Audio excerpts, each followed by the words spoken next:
I think we've discussed a few times like the comparing like Spielberg and Scorsese. I actually thought about this because I heard a podcast about of all things about like Pulp Fiction. Um, and they were saying how like it's basically their favorite movie and it's like one of the best movies ever, and it's a pretty good movie. But then I thought about the comparison that like there's always between PTA and Tarantino, because they both came up at the same time and they're both kind of like voices of a generation of sorts, only like diverged in different directions. That to some degree I feel like also Scorsese and Spielberg sort of like, I think Spielberg came a little bit later. But they're both very prolific directors, like great American directors who are not necessarily writer directors and are like master technicians. Definitely Spielberg more than Scorsese. Like that's definitely more of his forte. Scorsese is like more. He's got the technical aspect, but he's more so about the. It's like his voice, like his voice is like a different style. It's a more mature voice. Like Spielberg always had this like immature voice, and he later had to grow into his maturity with movies like Schindler's List and Saving Private Ryan and some of his more serious stuff. He had like Empire of the Sun, although it was from the kid's perspective. So it was interesting. It's interesting. There are two that made so many movies that they have some bad ones. That I think they're worth comparing. And I just thought, like, if we try to pair as best as possible their best movies, which ones we would think as objectively as possible is better than the other. Like, not necessarily the ones that they're nominated for Best Director, but the one they're most well known for, but the ones that align to a degree with the with the other. I mean, one example. No small task for sure. It's not a huge task because like let's keep it down to like 10 movies to not go crazy. But because they have too many movies, and like you said, Jason, before, like you haven't seen all of them. I haven't seen all of them. Neither of us, I think, have seen all of them. I still haven't seen Sugarland Express, which is like technically I never saw that one yet either. Spielberg's first feature. But in any case, I'll start like with one. Like I'll give like one example, and maybe that will give you a sense. I mean, I'll give a stupid example, and then we can do actual serious examples. Like if you're gonna talk about like E.T. or something, you would have to compare it to a movie like Hugo, or something that Scorsese did that was sort of like a kids / family movie. And obviously, in that comparison, E.T. would win hands down. I'd probably agree with that. Yeah. But then if you compare it to like, let's say they're more serious movies. Let's say like my personal, and that's what I said, like our top 10 is different for each of them, but like my personal Spielberg favorite, not that it's his favorite, I think it's his most perfect movie, is Jaws. Yeah. But how do you compare that? Because it's like an adventure movie. Yes, which is a tough one. But what I feel like what Jaws gets right is yeah, I guess that's what I should do. I should just bring them both up on just IMDb. About everything. That's what I did too. I just have both of their pages up on IMDb. Yeah, that's what I should do. I'll forget Matt's list for now. Matt can look at his list, and I can always pull it up. What is this list you're talking about that Matt made? It's their best director nominations. So like their actual Oscar nominations for best director.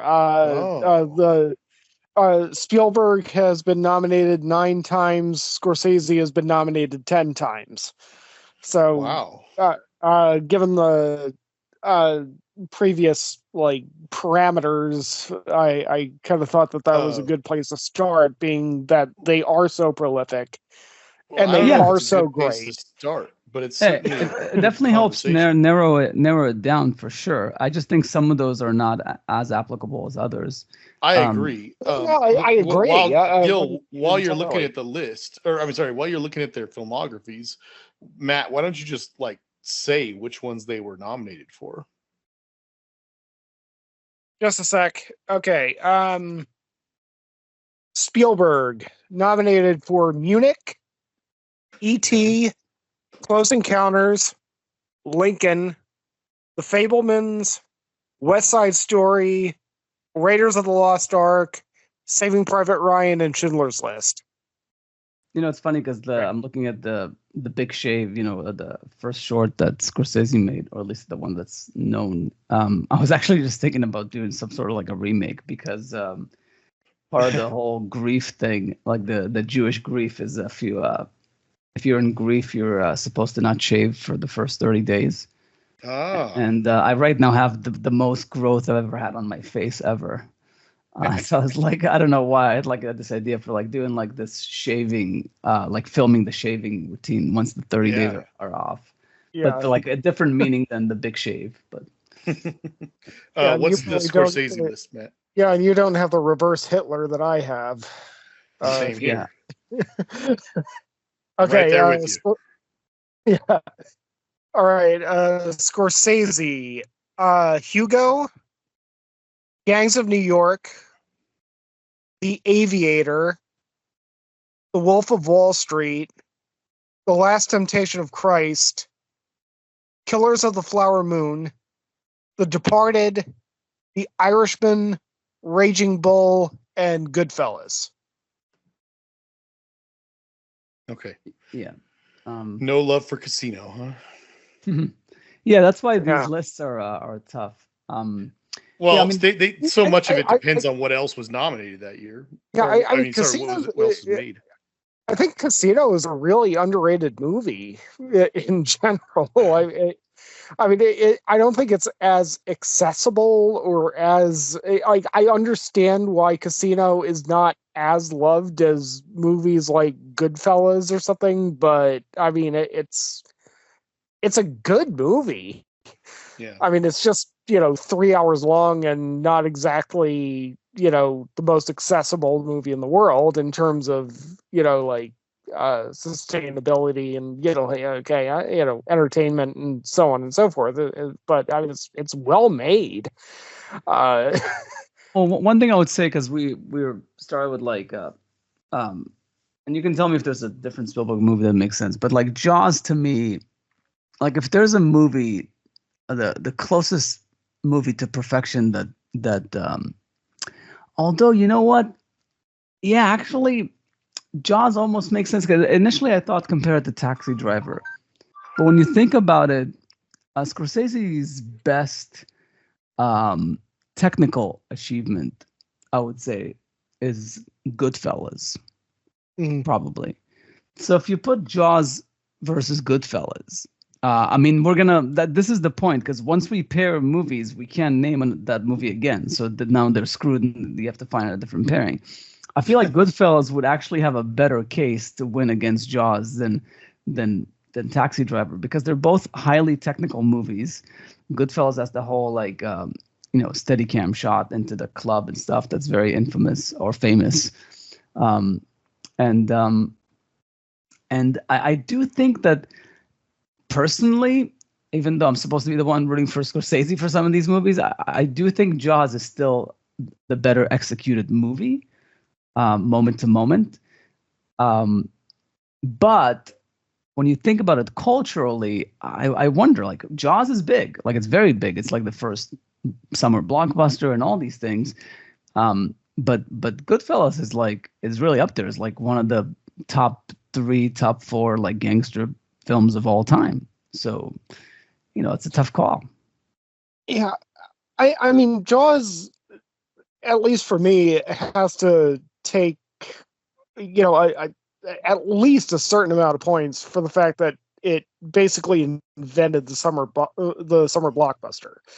Also, the fact that Spielberg made that, in the 70s, and he was still like a kid, basically, and Scorsese made Goodfellas in the early 90s after he'd already been around the block a few times.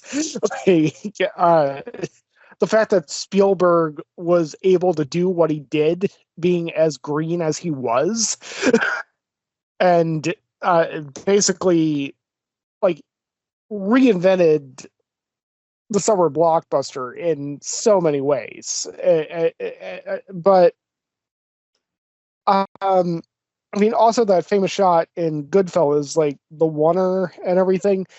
I would argue that in terms of oneers, I actually said this in our messaging before this, that I could probably talk about their oneers for, hours.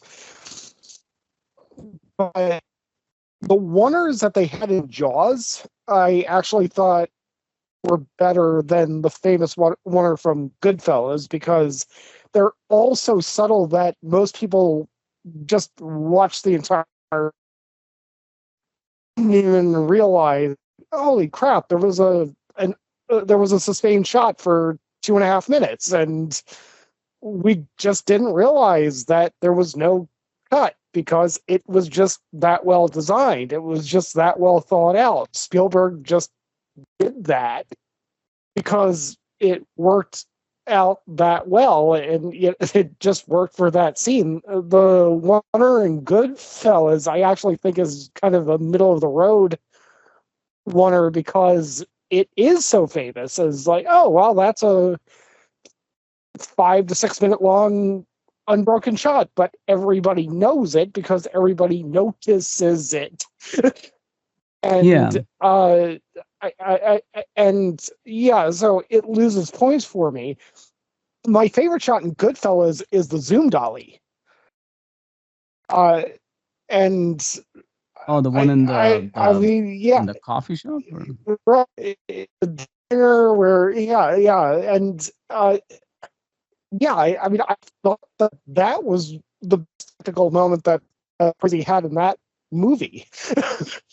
Because it was subtle enough that, and so well pulled off that, your average viewer is just going to be like, okay, this is impactful, but I don't know why it works so well. It just works that well, and I'm just going to accept it and love it and move on. I thought that was his best moment in Goodfellas, just from a technical standpoint. I mean, obviously, there are a lot of great moments in Goodfellas that we can talk about, but yeah, that shot, if we're going to talk about, technical filmmaking, that was really what stood out for me. Yeah, I mean, it's funny. The reason why we do this podcast and why it's useful is because I'm oftentimes I enjoy being convinced of things, but I might have come in like with a different opinion. But yeah, even though we're on the first movie, I'm already seeing how this is going to go.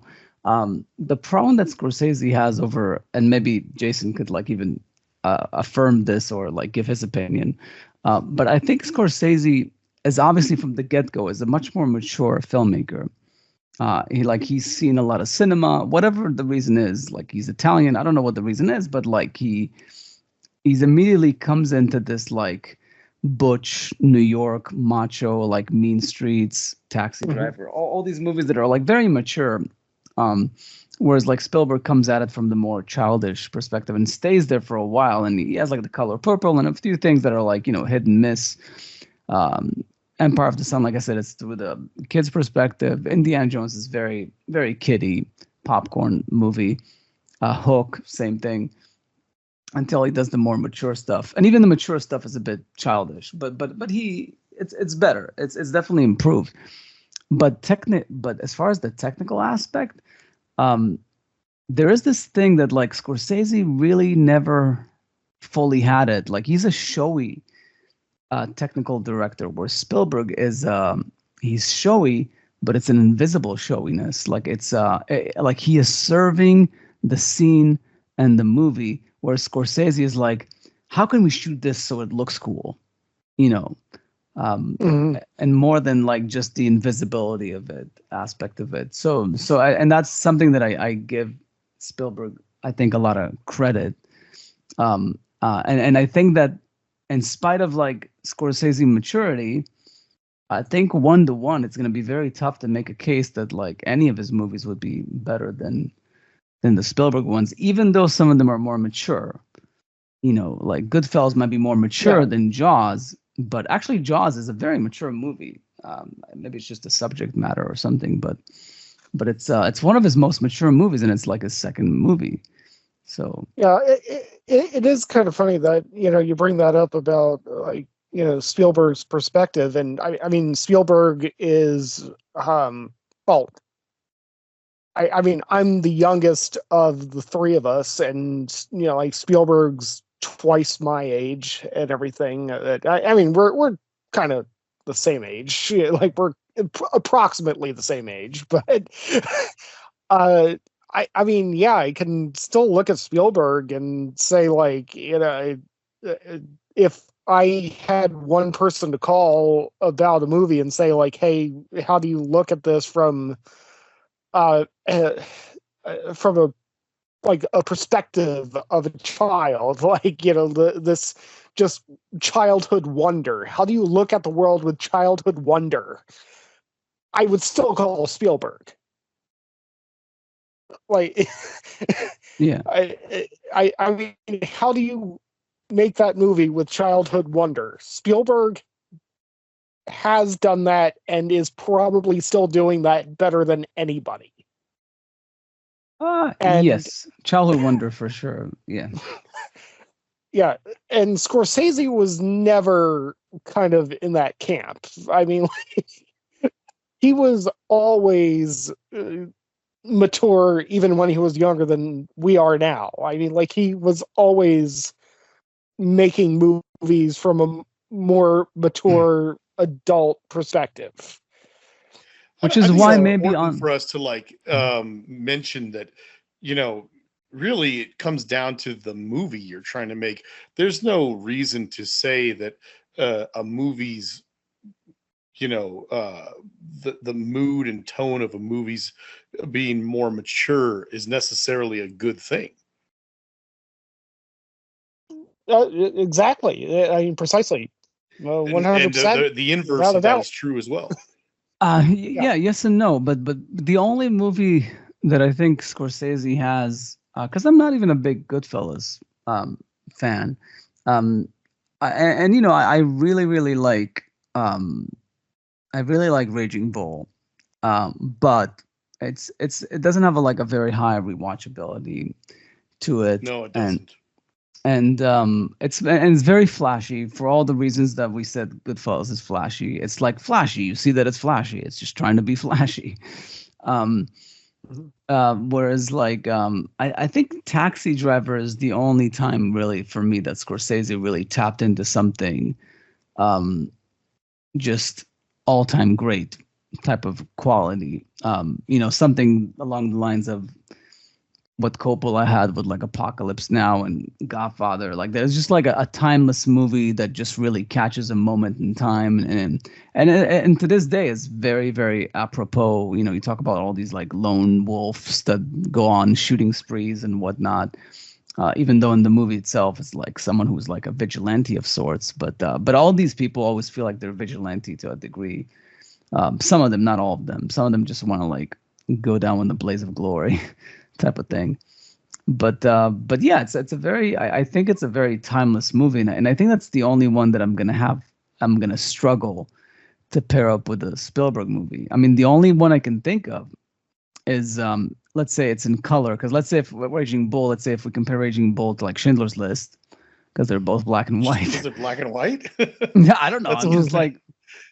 And they're both serious movies about people, like, making sacrifices or something. I don't know. But or like are flawed individuals. I don't know. I mean, I get what you're saying. It still feels a little arbitrary. It is to a degree. Yeah. I just, because Spielberg doesn't have a lot of serious movies. I think Taxi Driver, the best one I can compare it to is, like, Saving Private Ryan. To a degree. I mean, as far as, like, serious levels of seriousness, maybe Munich. I don't know, but I feel like Munich you can actually compare more so to, like, The Departed.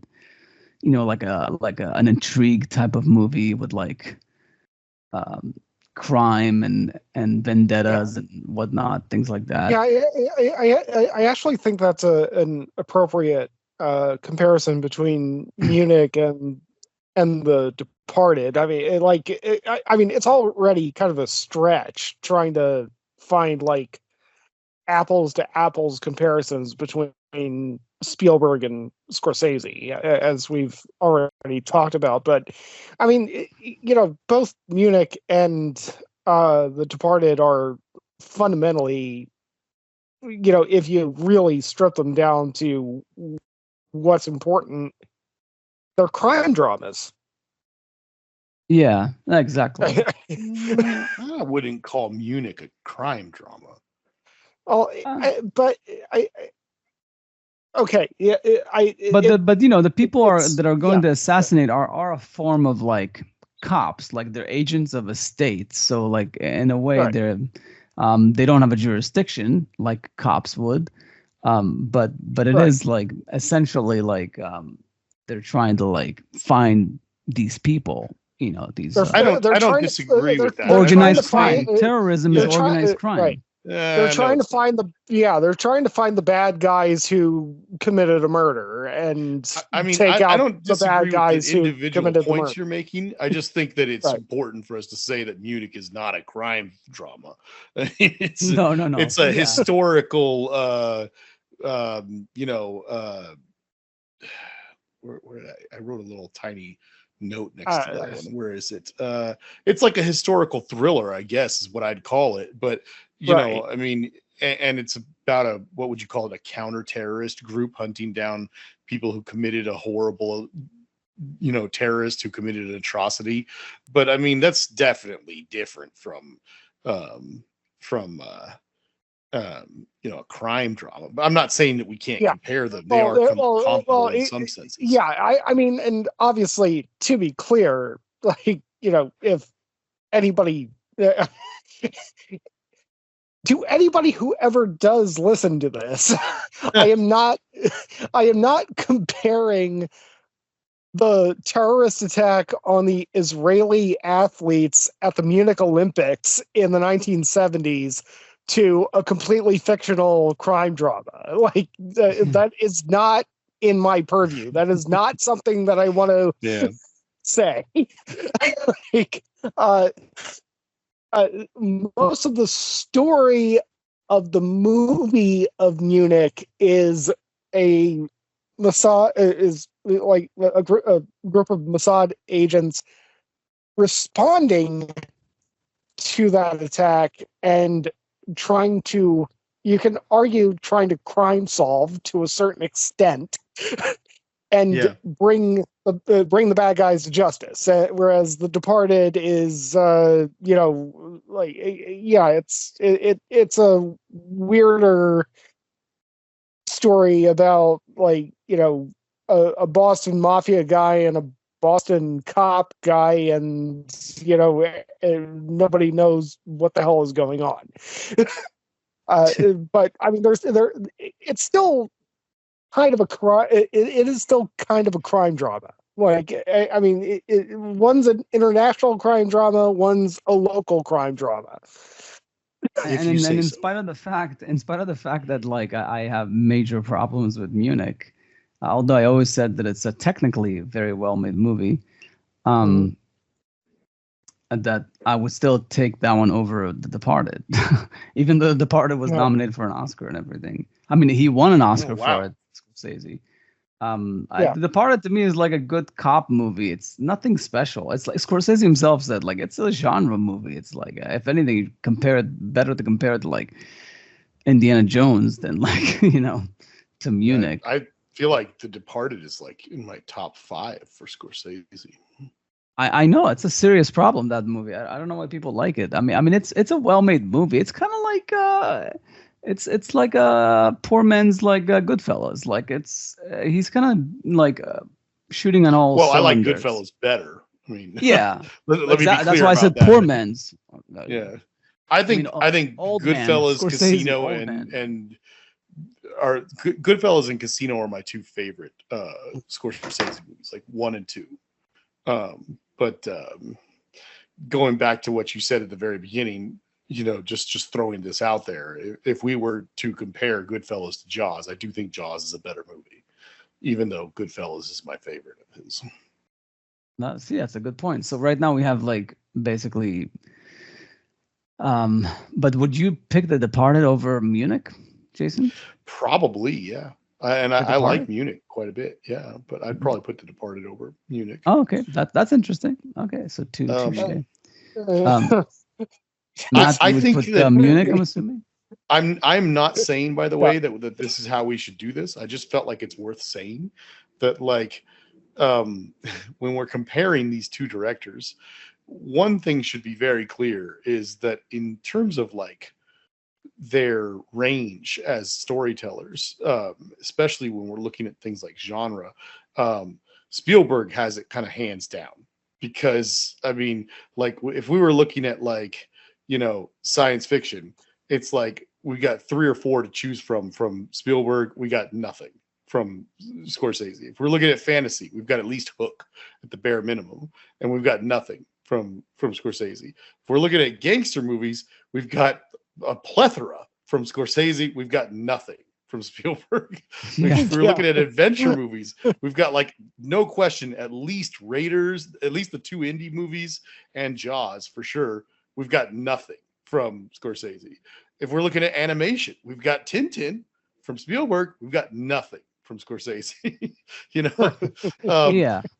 Well, so there's no doubt that Spielberg is the more prolific and the more consistent of the two. That I have no doubt. But that's why I was going to compare their top 5, 10 movies.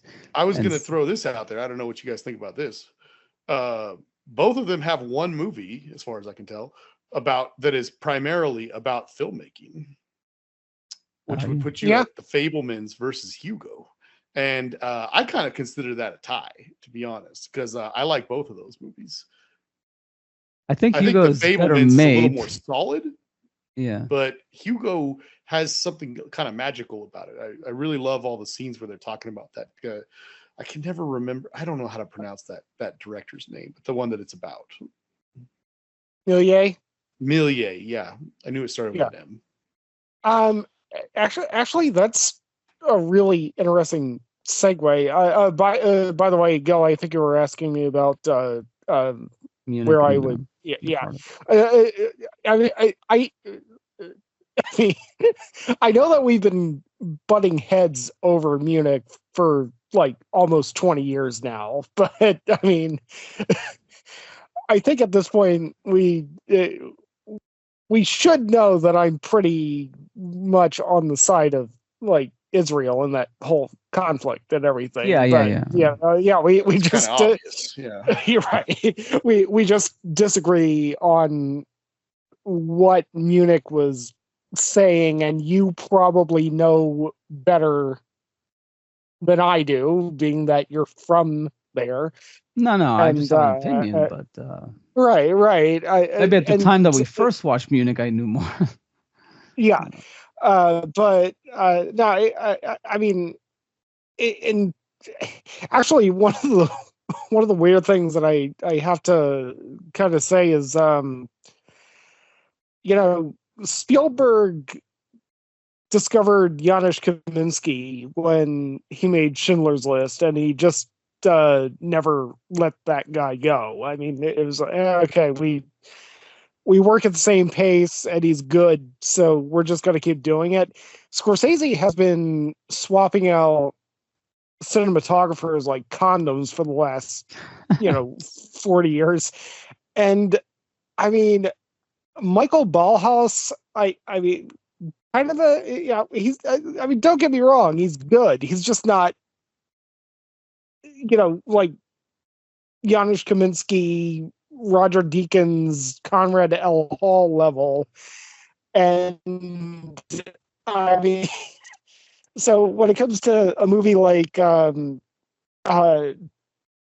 Departed, where, it's Michael Ballhaus, it's just like, geez, couldn't you have just brought in like Robert Richardson? You've already worked with Robert Richardson. Why don't I mean, Robert Richardson well, I mean, Robert Richardson shot Shutter Island after that, and Richardson had already shot Casino.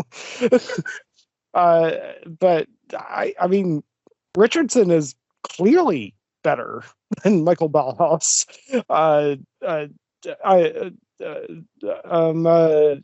Who's it? Chan? Not Chomsky. I'm blanking. I might have been Chapman. Shot Raging Bull. I mean, maybe. I mean, he might be dead by now. I don't know. I don't know, but I mean, to me personally, like the more I think about it, aside from Goodfellas, and all his movies are okay, Scorsese's. Yeah. But like, and even Goodfellas, I'm not a huge fan of. But I feel like Scorsese is almost in the same place as Coppola, where like his first few movies were just tremendous. Like Mean Street was very raw, very special, even though again not great rewatchability. But Taxi Driver, I think, is very rewatchable. I've watched it several times. That's definitely an all-time classic. It's the only movie in both directors that I've rated 10. There's no movie, and I might inch Jaws into a 10 if I really considered it, but no, Spielberg only has 8, 9s, and 7s for me. Maybe there's a few 6s. Temple of Doom. I'm looking at you.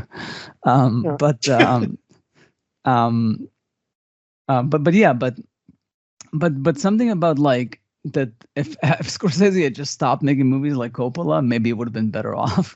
Like it's okay. He chose to do it. Actually, people had just recently asked him about like Tarantino, like the fact that he only wants to make 10 movies and blah blah blah, and he said, "Oh, listen, I respect that. Like he's a writer director. He's different than what I do.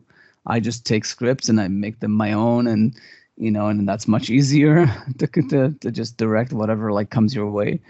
But everybody has their own way of doing it, and I feel like Scorsese could have benefited from making less movies, maybe being a bit more selective, because I really feel like he hit some high with like Taxi Driver, like Mean Street, Taxi Driver, Raging Bull, and then he squeezed out Goodfellas. But pretty much after that, I don't think he's made a great movie after Goodfellas, not that I can think of. Actually, to segue back into what Jason was saying, which is relevant, Robert Richardson also shot Hugo. So, a lot of backlight in that. So I know that this is just supposed to be about Spielberg and Scorsese, but I think it's pretty clear. I think I've made it pretty clear, and I think you guys already knew this, that I pretty much prefer Spielberg for sure over Scorsese. I think Scorsese is a fantastic filmmaker. I really like Scorsese. I just think that I think that within the community of film students, film critics, filmmakers, and movie lovers, I think that Scorsese is a little overrated. And I don't think he's grossly overrated or anything like that. I just think he's a little overrated. And like, when it comes down to it, like you just brought it up kind of, and I know this is supposed to be about these two guys, but like, Coppola did not make as many movies as these guys did. Like you were saying, he kind of stopped early on, or he made some big hits early on and then kind of made a few that weren't as good and whatever. But like, I'll just go ahead and say it. Like, I mean, like Scorsese is like the king of gangster movies, and I don't think a single movie he's ever made is as good as The Godfather or Godfather 2. And to be honest, I would even probably, even though it's not a gangster movie, I'd even throw Apocalypse Now in there. I think those 3 films are better than any movie that Scorsese's ever made.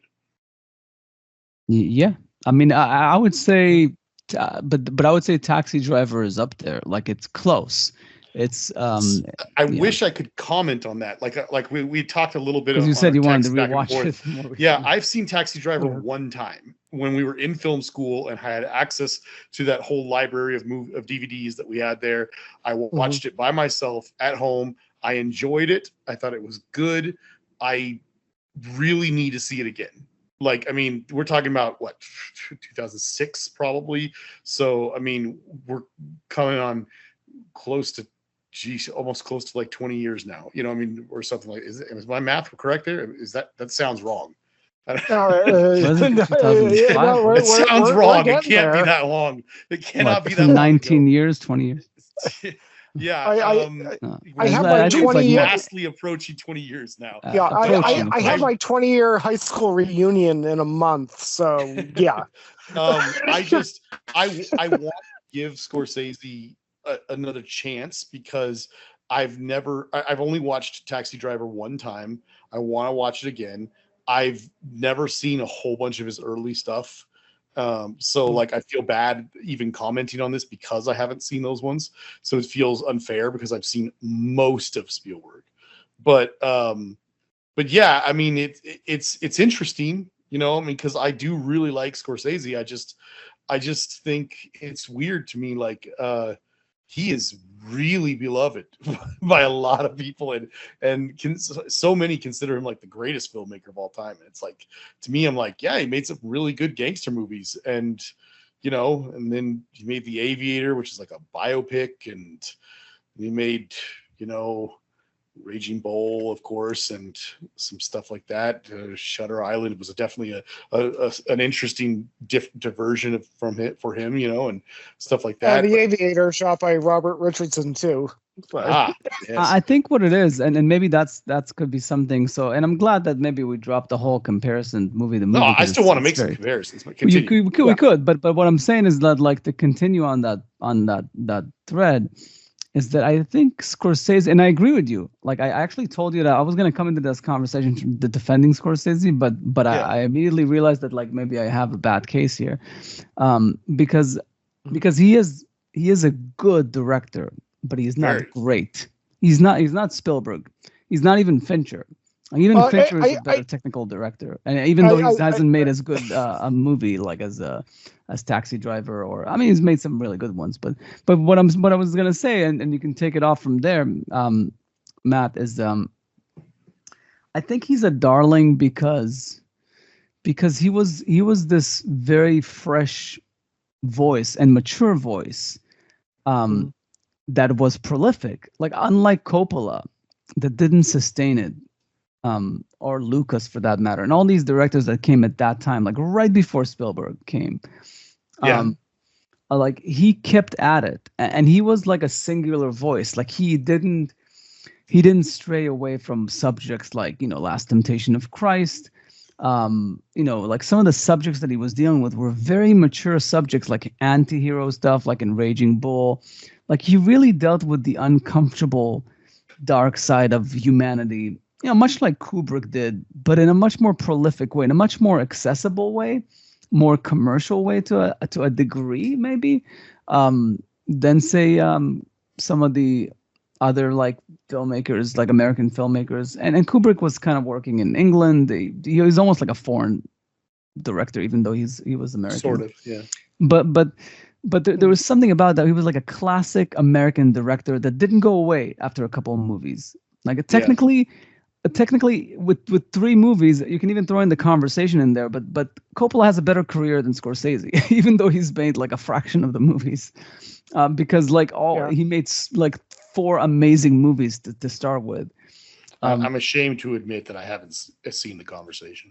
It's really good. Gene Hackman's like one of his better. Yeah, no, I know of them. I mean, he's always good. But in any case, but to finish that thought is that, like, when Spielberg came in soon after, he was a kid. He was the boy wonder, and he stayed the boy wonder pretty much until the 90s, you know, for a very long time. So there was like a huge, like late 60s, 70s, and 80s where Scorsese was the guy. Like he was the American filmmaker, tackling these very, very like dark, important subjects, even if he was doing it not at the same level as a Kubrick, as a Spielberg, as a whoever else you want to bring up, as a Coppola, but he, at least he was giving it a shot. Like he was trying to tackle them, you know, especially the gangsters. Gangsters are the dark side of humanity to a degree as well. So it's all this anti-hero stuff. So there's something about that, like he basically popularized the anti-hero, and you know, and film students and film scholars, that they like you know, that approach, because it's not the mainstream. He brought the alternative, the anti-hero, into the mainstream in a way. So I think that's why he's a darling, because he's kind of like counterculture while still being mainstream. But there's no denying that Spielberg is is the mainstream, and found a way in the 90s to funnel that into a more serious way, and mostly succeeded. I'm not a big Saving Private Ryan fan, and I'm not a huge Schindler's List fan, but there's no doubt that they were a success. Munich, but that's all I was gonna say as far as like why Scorsese might be so beloved.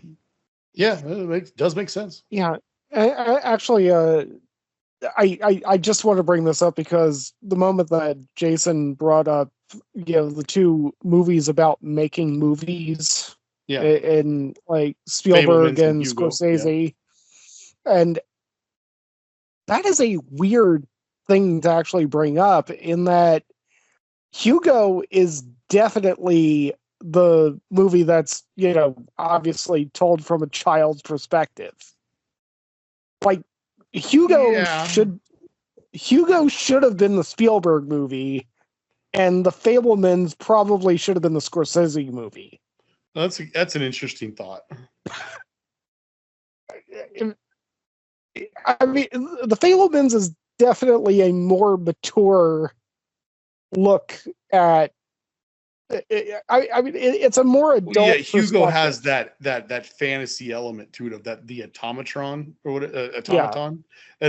It's a weird, strange thing that's added into the movie, and it works. It's just weird.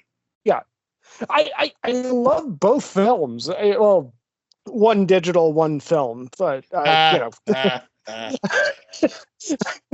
love both movies, but it is kind of interesting bringing those up again, from those two directors. And I mean, The Fabelmans, so far as I can tell, is a pretty damn mature movie. Sure. In how it's dealing with, like teenage and childhood angst and all that stuff. I mean, like it's a very adult perspective, whereas Hugo is a childhood perspective of something that's very adult. But let me ask you guys two more that I wrote down. Okay, would it be safe for me to assume that we are all in agreement that Indiana Jones and the Last Crusade is a superior movie to Jurassic Park: The Lost World? Yes. Mm-hmm. Probably. Mm-hmm. Okay, so going off of that, because by my count, by briefly scanning over their movies, I believe Spielberg only has 2 sequels, and Scorsese only has 1. I would put The Last Crusade as a superior movie to The Color of Money, although I love The Color of Money. Which one? Which one did you say with The Color of Money? The Last Crusade. Oh, The Last Crusade. Indiana Jones. Oh, okay. Yeah, I mean, I guess because it's it is a form of sequel, The Color of Money. So, I mean, I've actually never seen The Hustler. I really like The Color of Money, but I just think that The Last Crusade's it's a good movie. That's the thing. Like, he's got a lot of good movies, enjoyable movies that like, like if I'm gonna go to the theater like this week, maybe I'll catch the new Scorsese. But he's not. But what's special about Spielberg is, like, for the longest time, like, Spielberg movies were like an event. It's like, oh my God, Hook is coming out. Oh my God, Jurassic Park is coming out. Oh my God, Schindler's List is coming out. Oh my God, they are magical. Yeah, like, it was just like he had like this stretch, like, I think in the 80s, and there was like a few. I mean, Color Purple didn't do as well. Emperor of the Sun was a little bit of a snore. But for the most part, like, most of the 80s and 90s, he was like, AI was like, the 2000s started to be like, the Terminal, AI. There's these War of the Worlds movies that were not as much of a home run. Yeah. I wasn't a big Catch Me If You Can fan, but that one was like a pretty popular movie. For some reason, I gave it an 8, so I guess I like it, even though I don't. That was my next one I was going to bring up. Yeah, so which one would you compare it to? That's what I was gonna say.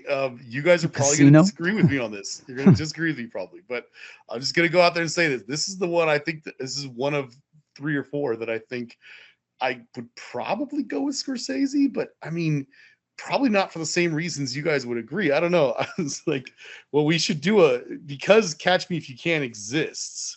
that's like one movie against 7. We got to see like who's got the better Leonardo DiCaprio movie. Oh yeah, like Wolf of Wall Street. Yeah. I mean, I don't think Wolf of Wall Street is his best Leonardo DiCaprio movie, because I don't think that movie's as good as The Departed. I don't think it's as good as The Aviator either.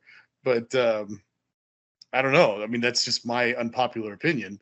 But yeah, I'm not a fan of Wolf of Wall Street, but if you put it up against Catch Me If You Can, I might have to lean towards, because at least what Wolf of Wall Street has is the performances. I think The Departed is better than Catch Me If You Can, but just barely. Like I love Catch Me If You Can. I think it's a great movie. It's just I don't know. There's so many to choose from. Gangs of New York, Shutter Island. I mean, like, what would be the closest to Gangs of New York? Maybe like Amistad. I don't know. I was thinking about that. I don't know. Historical, because it's a period piece. It is definitely historical. It's not popular history, because that movie kind of made it popular in a sense. But yeah, I don't know. Gangs of New York has some weird casting issues, I think, but it's good. Yeah, Cameron Diaz did not work in that movie, no matter how, like, you know, honestly, like eye candy, yeah, but she was not really. I like Cameron Diaz a lot. I just think she's not really well fit for that movie. But I mean, who the hell is going to stand up to Daniel Day-Lewis? I know Daniel Day-Lewis just tromps all over everybody in that movie. Yeah, I guess it's a movie that you watch for that one performance. I feel like there is 2 or 3 scenes where, especially right after they win the election, there's 2 or 3 scenes with Brendan Gleeson where there's like finally someone who's got the same screen presence as him on the screen. And when I say same, I don't mean same. Very few people have the same screen presence as Daniel Day-Lewis. But I mean, like, you know, close. Like someone who's like, who in an acting sense is like standing up to him, and you're like, whoa. And then the movie almost like tells you in that following scene when he gets a knife in his back, and you're like, oh, he's gone. Sad. Well, in that case, maybe a better comparison would be you compare like Gangs of New York to Lincoln, which was the better Daniel Day-Lewis performance. And I don't know, because Lincoln doesn't have any action in it, but I Lincoln really is about a historical figure, you know, like that everyone is aware of. But I don't know. I feel because Gangs of New York was before There Will Be Blood, right? Yeah, I think so. Yes, it definitely was. Because I feel like Gangs of New York is as much respect as I have for Daniel Day-Lewis. He was overacting there a bit.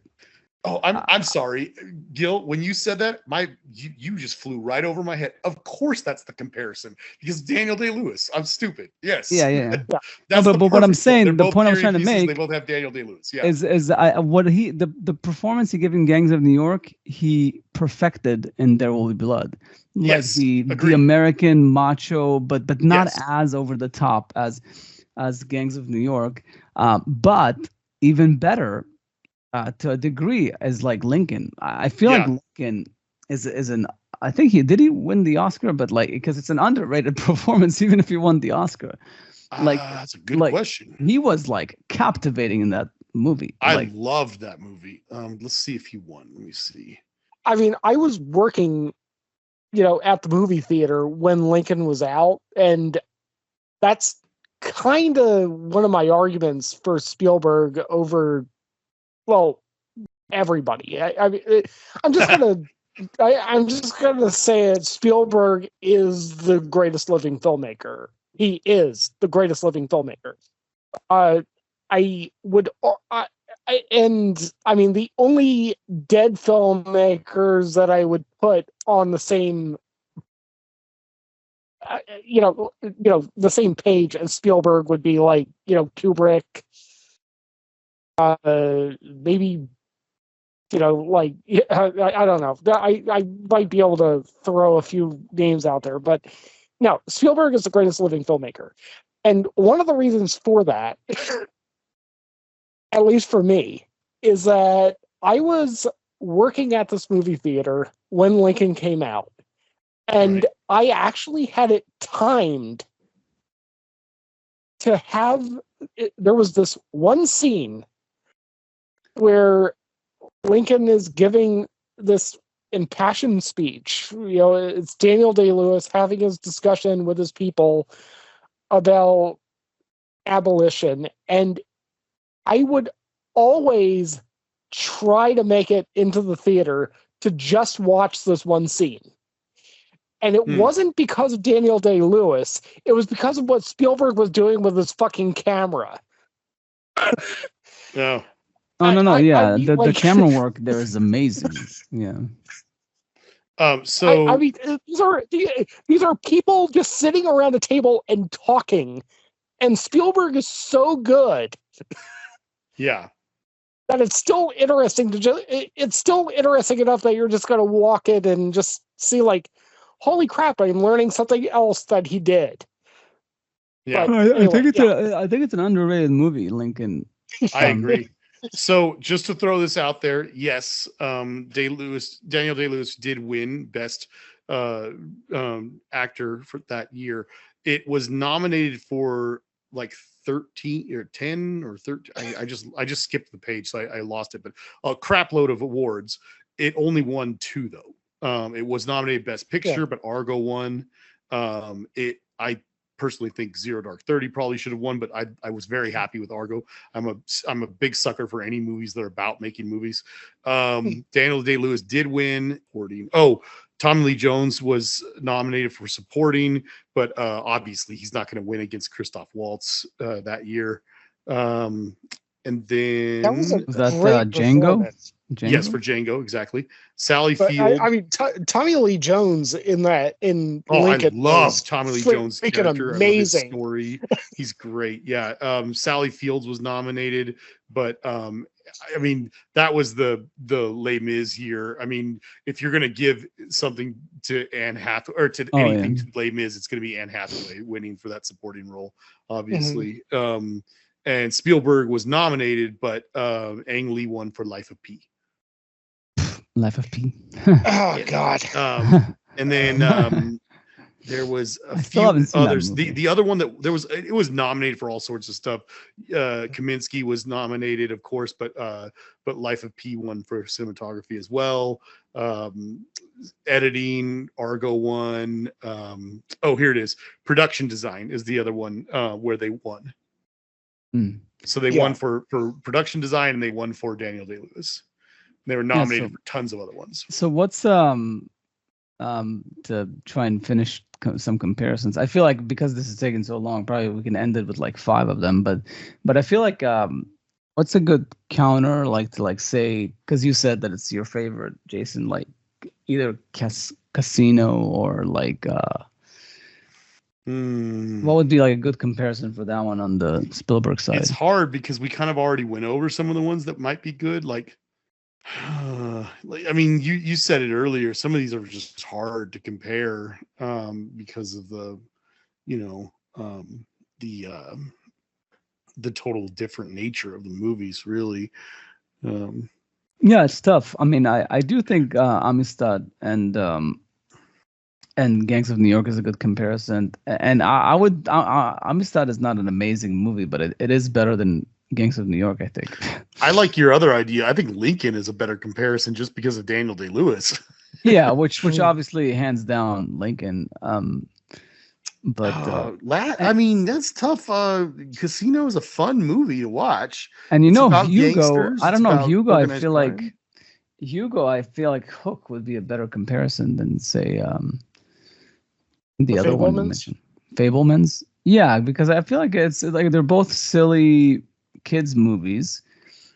Hugo was a bit more serious than Hook, but but Hook is like Hook feels like a kids movie because it's a movie that's based off of a kid's story. It's based off of Peter Pan, but Hook is a very serious deconstruction of what Peter Pan is and was.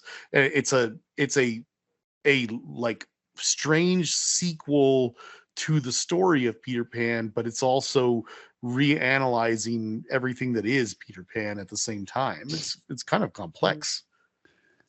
So what would be the closest thing to Jurassic Park? Well, I was going to say, you mentioned Casino, and this like, very few people maybe will agree The Irishman has like Yeah. the special effects. That's funny. I was just going to say, very few people would agree with me, but I mean, Casino is my second favorite Scorsese movie. So maybe Jurassic Park would be comparable to that, just because it's Casino. like right up there with me. But they're such different movies. It doesn't really like work. Yeah, the park was a gamble, so I don't know. It's connected to casinos. Yeah. Well, I think Jurassic Park's a better movie than Casino, though. What was the quote like that? That Ian says like you always thought like you were thinking whether you could when you should have thought whether you should. You were so obsessed with whether or not you could do this that you never asked the question whether or not you should. And that's how I felt about this whole podcast. Ask yourself every time you walk into a casino. Yeah. Yeah, exactly. That's dumb. Also, the character is Ian Malcolm, right? Yeah. Ian Malcolm. Yeah. Yeah. And that was before Spielberg, married himself to Kaminsky. To this day, I always tell my kids that Spielberg has made that is as like trippy as Shutter Island. Oh, like a twist ending type of like, well, not just a twist ending, but like something that's like where we're not sure what we're seeing is actually real, kind of thing, I mean, I would say Minority Report would not be far. That's not bad. Yeah. And they're yeah. Okay, I watched Minority Report literally every year since it came out, so I'm trying to process this comparison right now. I mean, always been quite a fan. Yeah, so let's say we know where your vote lies. Yeah, no, like I did just rewatch Shutter Island yesterday, and I have Jason's no idea point, why he even made that movie, Scorsese. I'm not sure. I feel like he could have made a lot of movies. I mean, I don't know. I mean, it's an interesting movie, but it does feel very odd for him. Yeah. But okay, spoiler alert. I mean, to Jason's point, I mean, the ending of Shutter Island is really good. I mean, sure. I wasn't a fan of the journey, but when it got to the end of the movie, the film, because it was shot on film, when DiCaprio says, this place has got me wondering which is worse, to live as a monster or to die as a good man, and you realize what's actually going on, that is freaking brilliant. Yeah. That's probably why he made that movie, because of that line, because he was like, I want to... This is the thing about Scorsese, is that even though Spielberg is much more varied in the genres that he's done, I feel like Scorsese is willing to take a chance on a good script. Like, he's like, this is not my thing. It's not about like crime or gangsters. Right. But like, I really like this script. Let me see if I can elevate it. And he kind of didn't. Like, I don't think he's made that movie. Spielberg taking that script will make a better movie, I think. Yeah. Oh, I mean, Spielberg can crank out Ready Player One, and then it's just like, Yeah, I mean, I wasn't going even The Post is a really solid movie. I was like, yeah. I just heard somebody talk about The Post, and then they said something so poignant, and I really can't remember what it is now. It's like driving me crazy. Yeah. But I mean, also to Jason's point, I mean, Minority Report is kind of an apt comparison. It's not perfect, obviously, in a lot of ways. I mean, it is one of those movies that I mean, again, it doesn't have like the last line that Shutter Island had. It doesn't have that twist. I don't think that Spielberg has ever given us like a Shyamalan like mindfuck at the end of a movie that I can point to. But what Minority Report did was come to an ending where it's just like, there's a really interesting point to be made about free will here. Like, you've gone on this ride. And the ride was fun, by the way. The ride was better than the Shutter Island ride. It's enjoyable. We had fun for the last 2 hours, and then we come to this conclusion, and there's like a serious moral point that he's making. Well, I do think, while I think that Shutter Island has a great ending, like you've said already, I just think that I think that Minority Report just is a much. It just has a lot more to say. Yeah. Well,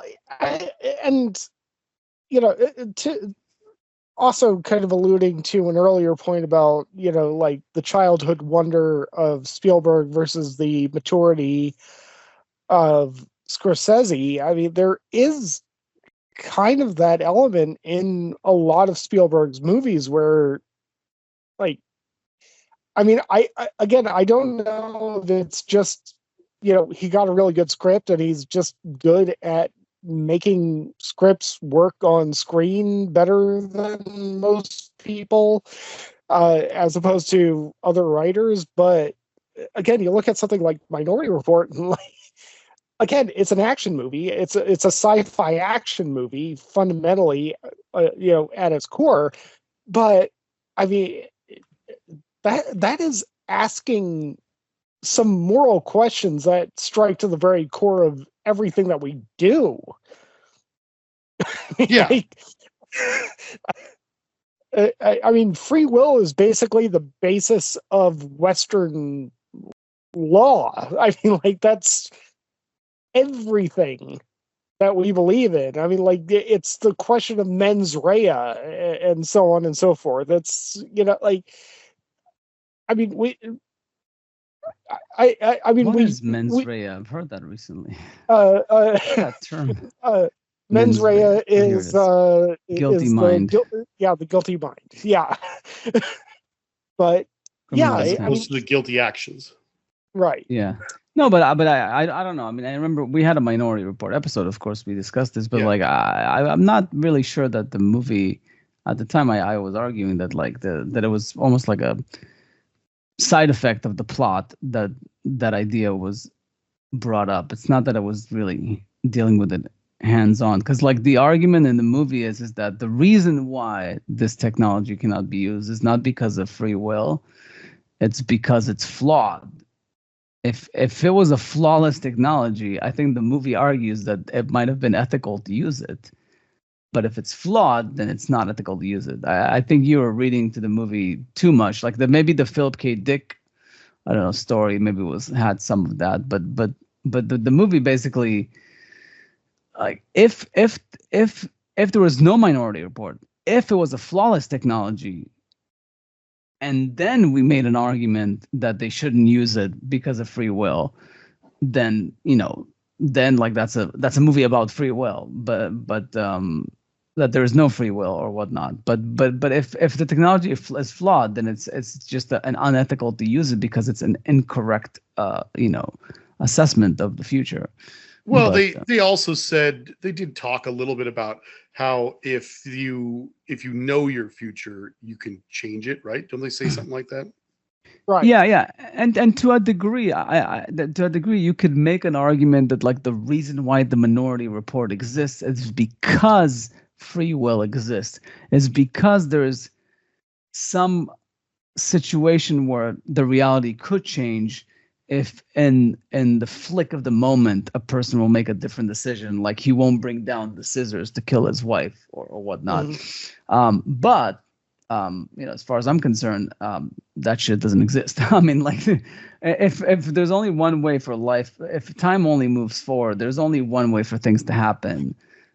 So if there was a technology to fully 100% predict what's going to happen in the future, then it's a discussion of whether or not we should use that to stop crimes before they happen. Even if it means that you're doing it at the expense of 3 people's lives. Yeah, I mean, I feel like, but it goes back to what we were saying, like the mens rea and whatnot. Like, and I think we're evolving on this as a society. We're evolving on it. What? Just for the record, I feel like this could land us in a philosophical conversation that could. No, it's okay. Like, I mean, it might be good that we're like, we'll try to wrap it up after this because it's too long. As long as we're already discussing the 2 movies, I think it's worth bringing up that once again, these 2 movies are better to compare than I thought they were, for the exact same reason as the last time we were saying this, because I was thinking to myself, who is the doctor in Shutter Island? And I looked it up and I was like, oh my gosh, Max von Sydow's in both movies. Yeah. Motherfucker. Yeah, you're right. He's the devilish. Yeah, but the main issue in Minority Report, not to rehash it, is that also it's the way they treat the ones that like almost. That's commit what I was crime. saying. I was like, is it really worth it if you have to take 3 people and basically ruin their lives? The idea is like, and it's funny, when I was in Israel, I was talking to people about it. It's like, you look at the Scandinavian countries and stuff, like they don't really have a jail. Like their prison is essentially like a boarding school. Like it's essentially like a place for people to go and finish their studies if they haven't finished high school, or do university classes or learn a trade. It's essentially a rehabilitation center. It's in the same way that you would take someone who's addicted to a substance, and the only way to help them is to have them in an enclosed environment and a rehab facility. It's essentially a rehab facility where in the in Minority Report and in the U.S., it's more of a penal like colony. It's like it's a punishment as opposed to a rehabilitation. Well, that gets down to the to the core of the discussion of crime and punishment and society. I mean, I think a lot of people have asked that question over the decades and centuries of society: is should we as a society be focused on punishment, on rehabilitation, or on simply preventing future crime by taking the person's freedoms away and preventing them from doing the same thing over and over again? And a lot of people would say that rehabilitation should be the only goal. Some people would say punishment should be the only goal. And I would say you could try to do both. Maybe. I think it should never be punishment. I mean, for one thing, I don't believe in free will, so that's why I think it should always be rehabilitation. I think you guys are both crazy for that. Yeah. But I do believe that broken human beings are a thing. Yes, I mean, there is a situation where there's people who, especially if they're psychotic, there's people that cannot be brought back into the light, let's just say. Right. Like Darth Vader. But at the same time, we have was kind of. No, he's saying they cannot be like Darth Vader. Yeah. But they don't have any redemption in them, that you do have to just keep them away from society, that they do need to be in a maximum security prison and not ever be released into society again. But definitely, like, we should veer more on that side, like the Scandinavian side.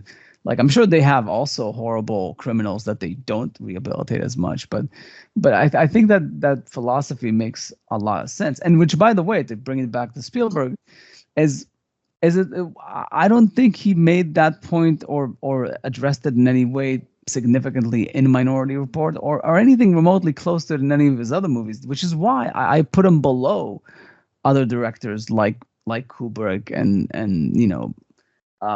I don't know, like some of my favorites like Fellini, Bergman.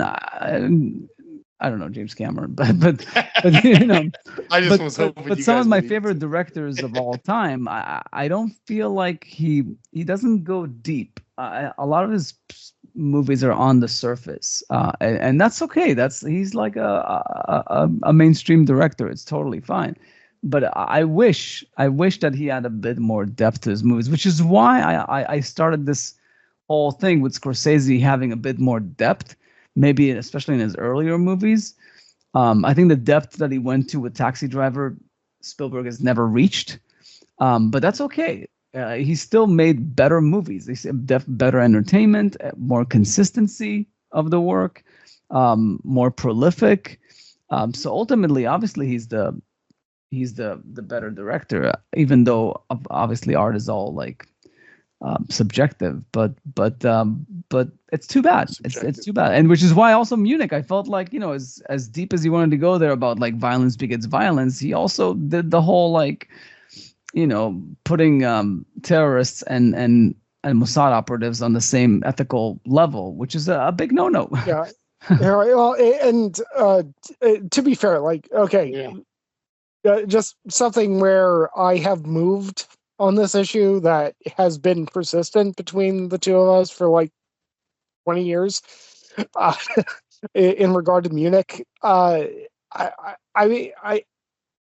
My perspective on Munich has always been that it was a pro-Israel movie fundamentally, but and the reason why I say that is because the Israelis are at least morally conflicted about what they're doing. Like, you know, they actually have scenes where it's just like, holy shit, we might actually blow up a young girl. We don't want to do that.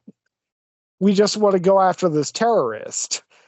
And that's all in the context of having innocent Israelis murdered. You know, like I felt like the filmmakers made that kind of clear that it's not exactly 50-50. It's not exactly that the Israelis are the same as the, you know, the terrorists. That, you know,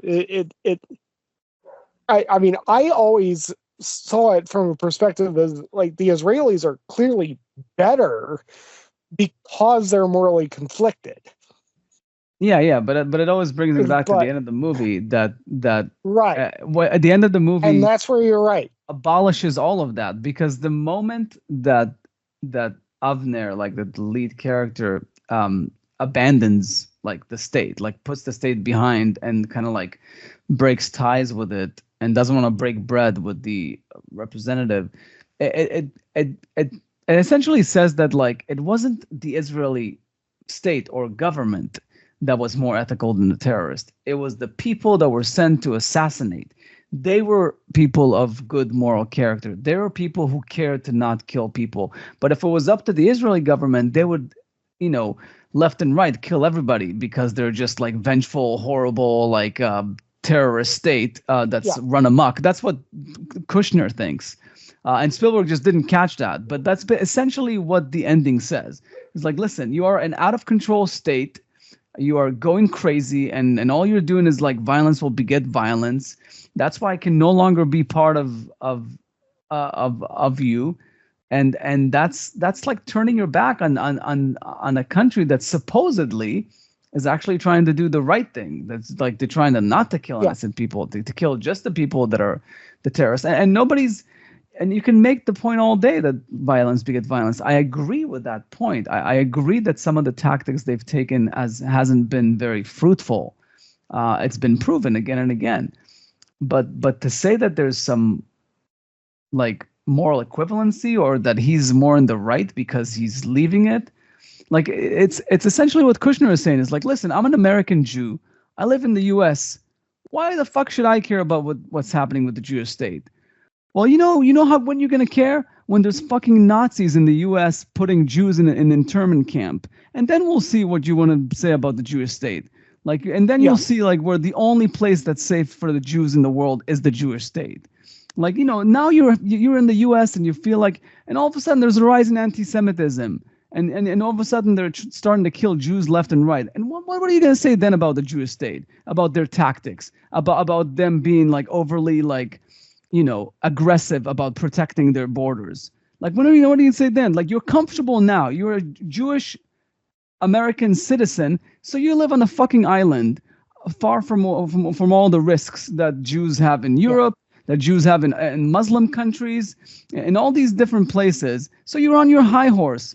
But really, who are you to judge? What would you have done if you were in the situation that the state is in? Well, that's the problem that I have with Kushner, and that's the problem I have with Spielberg in the movie. Yeah, and does make sense. Again, after 20 years, almost 20 years, I mean, when I watch Munich, I still think it's a very well-made film. Like, don't get me wrong. Competently made. There's a lot of great stuff in it. My perspective has changed in the manner of just like, it's probably a bad idea to even bring moral complexity into this. And that, like, there is no moral complexity. Israel's right, they're wrong. And I'm not even saying Israel is right. I'm just saying that it's an impossible situation. It's it's just a really difficult situation. Well, it's the Kobayashi Maroon.